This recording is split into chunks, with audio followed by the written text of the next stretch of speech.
proper hygiene and good skincare is really important for each and every one of us. All right. And another thing is how to be resourceful.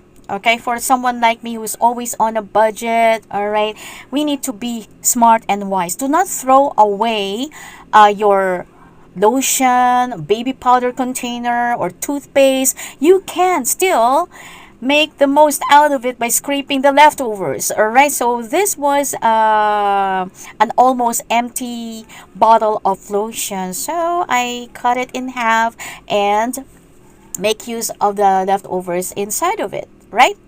Yeah. You can save money for doing this. Thank you for watching my tip for today. This is Regine Salas. See you again next time on my next video.